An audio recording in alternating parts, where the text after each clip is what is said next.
این هفته خبر داره براتون از بلند شدن بوی الرحمن متحد خامنه‌ای در سوریه و تقلاهای عظما برای نجات اسد.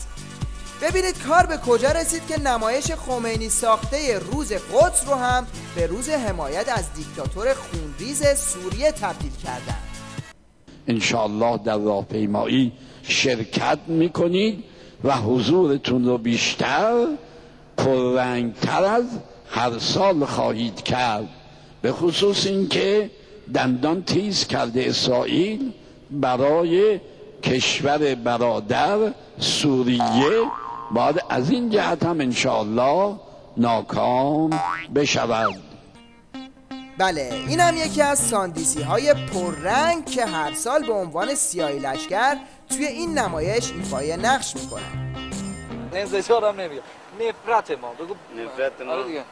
ازت میپرسم، میگم وظیفه ما چی شده است؟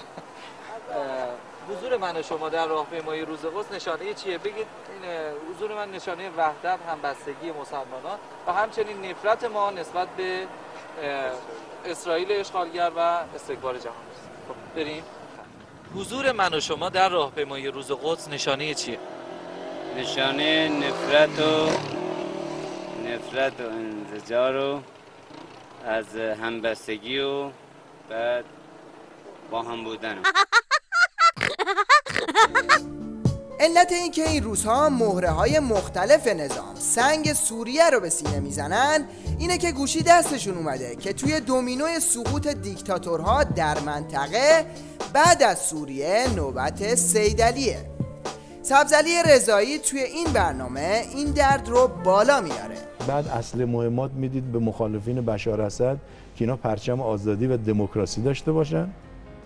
خب این چیه؟ شما از این طرف آزادی و دموکراسی رو سرکوب میکنه، بعد از اون طرف شما میرید پشت سر آزادی خواهان و دموکراسی خواهان به اصطلاح مقابل بشار اسد می ایستید. خب یعنی چی؟ قدرت های منطقه‌ای و بین المللی میخوان اینو مصادره کنن، اینو میخوان به سمت خودشون مصادره کنن و حتی اینو جهت بدن به سمت جمهوری اسلامی، یعنی حتی کم کم اینو بیارن به سمت در حقیقت جمهوری اسلامی. وضعیت قاراش میشه نظام توی سوریه دستمون اومد. حالا یه سری هم بزنیم به جبهه شرق ببینیم توی افغانستان چقدر از نظام استقبال میشه. به همین منظور یک کارشناس افغانی مستقیم به استودیوی خبر تلویزیون آخوندی وصل شده تا به طور زنده از وضعیت نظام در افغانستان گزارش بده. لطفاً به این گفتگوی کارشناسی توجه کنید. ارزیابی شما از نقش کشورهای منطقه در ثبات افغانستان چیه؟ در شرایط کنونی جهان به یک دهکده کوچک تبدیل شده و افغانستان در این دهکده یک خانه کوچک هست. کشورهای همسایه ما هیچ وقت نخواسته و باز هم نمیخواهد، از جمله ایران و پاکستان، که در افغانستان دموکراسی وجود داشته باشه، در افغانستان نظام مردم سالار وجود داشته باشه و در افغانستان نظام و حاکمیت مردمی وجود داشته باشه. ایران و پاکستان علاقمندی داره که در افغانستان در شرایط کنونی جنگ بی‌ثباتی باشه و اینا در طول 10 سال گذشته و حتی 30 سال گذشته در امورات داخلی افغانستان مداخلات تخریبی داشته. روی این علت کشورهای همسایه ما از جمله ایران و پاکستان در تأمین صلح و ثبات در افغانستان نمیتواند سهم داشته باشد. البته آقای فضل الرحمن اوریا، این نظر شماست که دارید مطرح میکنید. البته درباره پاکستان درست میفرمایید، ولی درباره ایران با شما من موافق نیستم. آقای حامد کرزای رئیس جمهور افغانستان اخیراً به سفری 2 روزه به عربستان رفت. این سفر با چه اهدافی فکر می‌کنید که صورت گرفته؟ ما در مورد ایران نظر شما را محترم می شماریم، مگر ایران با هیچ کشور همسایه خود مناسبات دوستانه نداشته و نداره و ایران یگانه کشوری است در دنیا که در حالت انزوا و بحران عمیقی به سر میبرد و ایران در طول 10 سال خب گذشته. گفتگوی من بود با آقای فضل الرحمن اوریا، کارشناس مسائل سیاسی در کابل که به صورت زنده و مستقیم از شبکه خبر در حال پخشه. بله، وقتی قطار عظما بیفته توی سرازیری، تلویزیون نظام همینطور از این سوت‌ها میزنه. حالا که شرق و غرب نظام رو ساندویچ کردن، بریم جنوب ببینیم وقتی امیر قطر با احمدی نژاد ملاقات میکنه چه پروتکل هایی رو رعایت میکنه. حالا این پروتکل رو مقایسه کنید با ملاقات همین امیر قطر با رئیس جمهور آمریکا.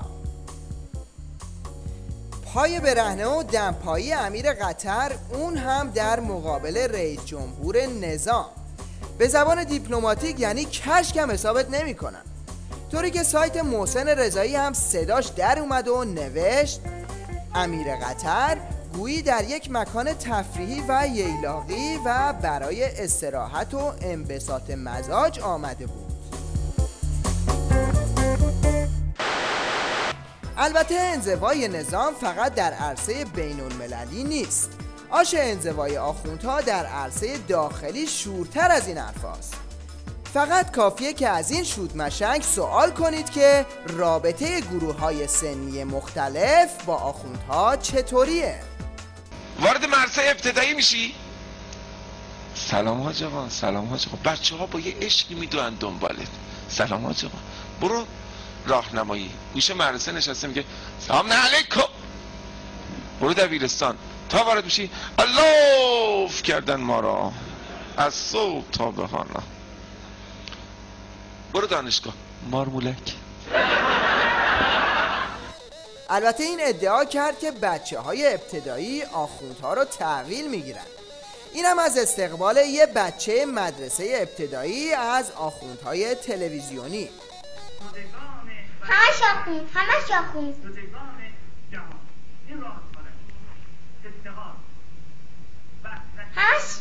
همش وقتی میریم هر روز همشین یه آخوند فکر نکنم یه آخونده دوست نداره انگار. حالا همه انزوای بین المللی و داخلی عظما یه طرف، سگ دعواهای درونی با باند احمدی نژاد یه طرف. خامنه‌ای که همیشه در ملاقات با هیئت دولت قربون صدقه گماشتش رو میرفت، این بار از همون اول زد به تیپ احمدی نژاد و رفقا تا دیگه براش قدقد نکنن. در ملاقات‌های متعددی که من با نخبگان و زبدگان کشور، دانشگاهی، حوزوی در سطوح مختلف دارم، مکرر گله می کنند از شما که اینها نمیان در بین ما، با ما در این زمینه ها صحبت نمی کنند. این اشکال بر شما وارده. احیانا ممکنه برخی از انتقادها صورت بگیره که برای شما مفید باشه. نقاط ضعف خودتون رو هم بیان کنید. اگر چنانچه وعده‌ای به مردم داده بشه و عمل نشه، این مشکلات درست خواهد کرد، نه فقط نسبت به دولت بلکه به نظام. به این ترتیب خامنه‌ای توی این روند با زبون بی زبونی گماشتش رو جلوی دوربین دراز کرد.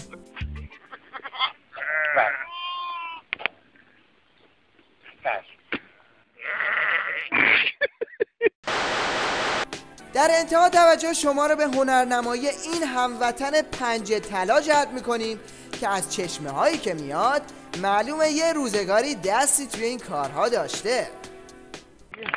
یه بابا کرم بزن، کسی نمیتونه با جیدا بابا کرم رو تمیز کنه. یه بابا کرم بزن، میخوام بچه حال کنم.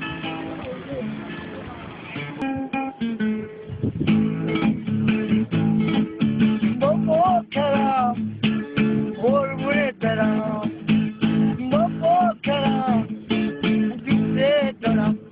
ای داری خوب که ندانه که گرفتار شدم، ای داری خوب که ندانه که گرفتار شدم، بر سر زلف تو من با گرفتار شدم. حالا دیگه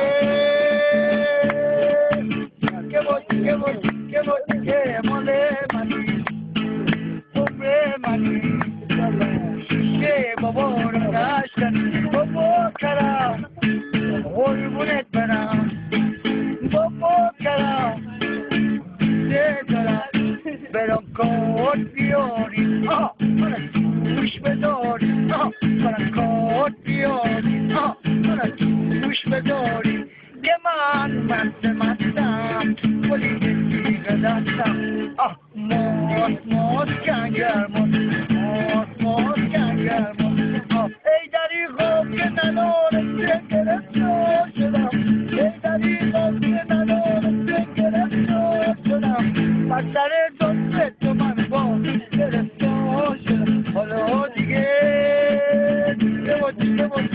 دیگه مال منی عمر منی شیشه بابا رو نشد بابا کرم قربونت کرم